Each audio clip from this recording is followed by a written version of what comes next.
My boyfriend has beef with his kid's mother and told me I can't come for Christmas but told me to leave the expensive gifts and my dog for his kids. Now I'm thinking the only gift he deserves is a breakup. Posted by you/AnySwimming2309. If you look at my post history, I, 37F, escaped a violent man a while ago and got back with an ex, 40M, who was cold but at least not violent. However, he is lazy and passive, and there was too much family drama. He has 2 kids, 8 and 10. Now, I am back in the drama. He also never told me he loved me, but that is beside the point. His kid's mom has always been awful to me, and he never stands up for me. We broke up when she screamed at me as I came with him to pick up the kids, threw me out, and he didn't say anything. It was literally my first interaction with this woman. There is no history that I know of. I don't recall ever meeting this woman, let's call her Susan, 39F, before I dated Phil, and to my knowledge, I have no mutual friends with her except my hairstylist, who is a nice woman. She honestly freaked me out, coming at me screaming during our first meeting. They have been divorced for 7 years, so it's not like it's new. Anyway, we are back together, and initially, I was invited to his Christmas dinner. I grew up in a cult and have no family since my disabled mother died. He knows this. Now, Susan is insisting that he cannot see the kids at all if I am there, so he asked me to find something else to do on Christmas. While we only recently got back together, we were together for a year before that, but again, no I love you, and I felt more like a friend to him. Sometimes, I wondered if he's gay and I was his beard. He doesn't drive, so he asked me to take him to the mall to shop for gifts. I bought expensive gifts for his kids. He wants me to take him grocery shopping, leave the gifts for his kids, and leave my dog so they can play with her, but then go away until they are gone. A friend kindly invited me over, so we are going to hang out, and now he says I am being dramatic and selfish when I tell him I am just going to get my money back for the gifts. Should I return the gifts or not? Edit. Thank you all for the kind comments, and really, the unkind comments were helpful in showing me what kindness looks like. To answer people's questions, I have only been free from my controlling, narcissistic mother for 4 years, even though we escaped the cult 10 years ago. So I am still really learning to cope. I'm in therapy, but my therapist's focus has been to help me build and maintain relationships with people, so she tends to explain how to see things from the other person's perspective. Her suggestion was that I can leave but also maybe have empathy for Phil's lack of emotional intelligence and grow a thicker skin. I might need a better therapist. I was raised to believe I am worthless and don't deserve kindness. It has taken 3 years of therapy just to have the confidence to make friends and date at all. I told Phil that I am taking the gifts back, and he has been begging me to give him another chance. I am working on finding the strength to walk away. Relevant comments. Commenter. Who has primary custody of the kids? Ops response. Susan has full custody because Phil was involuntarily hospitalized during a manic episode a few years ago, before we met. She painted him as unfit because he's bipolar, and he's afraid to go to court. He also only pays child support erratically. Update 3 days later. I was shocked that everyone said my boyfriend was wrong. I really thought most people would be team baby mama and tell me I'm awful for not cooperating with being asked to leave expensive gifts and my dog for Phil's kids on Christmas, but leave the house, as I was not allowed. Because that's what most of my friends, okay, I have 5 friends, told me.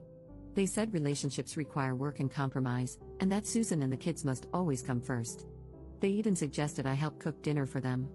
Most of my friends are actually my late mom's friends, women over 60. I started therapy when I was cripplingly shy, and to defend my therapist, it's only thanks to her that I stopped sitting alone in my house, totally isolated, and learned to connect with other people.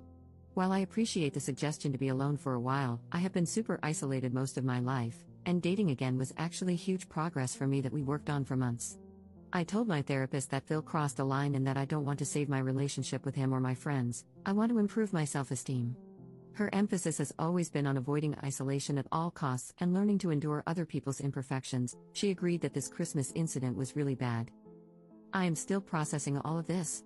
I am surrounded by people who encourage me to be a doormat, and I am still shocked by what others thought. I really believe that Phil and Susan were right, and 48 hours is not enough time to process that maybe my whole worldview is totally messed up. I went to my friend Mary's house and realized that she's maybe my only real friend. She didn't judge me, told me Phil is nuts, and we had a great time with her family. I left my dog with a neighbor since her oldest is nonverbal and can be unsafe with animals. I sent Phil a Venmo request for the money I spent on gas and gifts, and he paid it. Phil threw Susan out at 2 p.m. and begged me to come home. I got my dog back from the neighbor, took out the cheapest gifts, and he made his kids thank me and play with the presents, which felt very awkward as he tried to beg them to engage with me while they were on their phones. We hung out with his kids for an hour. Susan came back and refused to get out of her car. Now Phil is telling me he loves me, wants to marry me, etc. I don't know what to do. I have been reading nonstop about narcissistic abuse these past few days. I am realizing that Phil is just like my mom, and that this is maybe what she did, hoovering.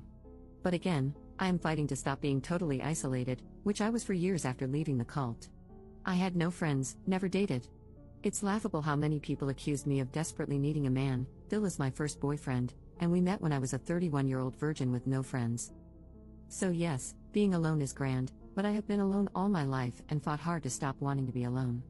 Learning to talk to people outside of work topics, developing social skills, etc., has been a huge battle. I am not autistic, but I come across that way because after age 7, I was the only kid left in our cult/commune, and I have no social skills and prefer to be alone to an unhealthy degree. I don't know what to do. Maybe Phil grew a spine. Maybe it's hoovering. I'm standing up to him, though, and looking for new friends and spending more time with Mary, who said I am always welcome at her house. Second update 1 month later. If you recall, my boyfriend threw me out on Christmas because his baby mama wouldn't let him see his kids unless he uninvited me. He expected me to leave behind the expensive gifts I bought for his kids, take him grocery shopping, he can't drive for medical reasons, and leave my dog with them to play with. I had a history of social isolation and abuse and only have one friend my age, so I had no one to tell me how bad this was and no other social outlets. Phil arranged a small Christmas gift opening for me, him, and his kids.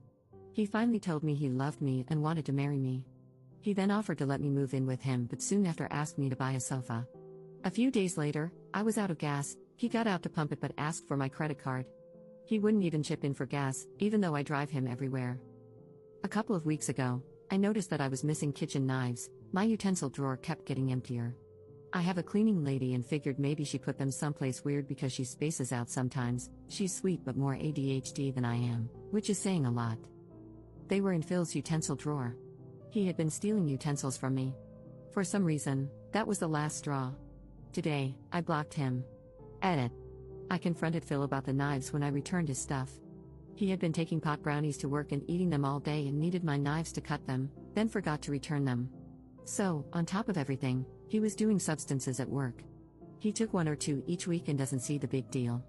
But I've also found empty food boxes in the cabinets where he ate everything and put the box back, so I think he's been stealing deliberately and will probably find more things missing. Edit 2. So apparently, this post made best of Reddit and also a YouTube channel. Questions and some lovely advice have come in. First, thank you for the kind advice and suggestions. I'm looking for a therapist who specializes in CPTSD. Sorry for the wall of text. Did I get the knives back? No, they are $10 worth of dollar store knives, and contacting Phil and risking him love bombing me when I'm still fragile is not worth $10 of crap. He would probably lie and cause drama if I did, not worth it. I need to grow up/grow a spine/ I am so desperate for a man. I was raised to believe that I cannot survive on my own.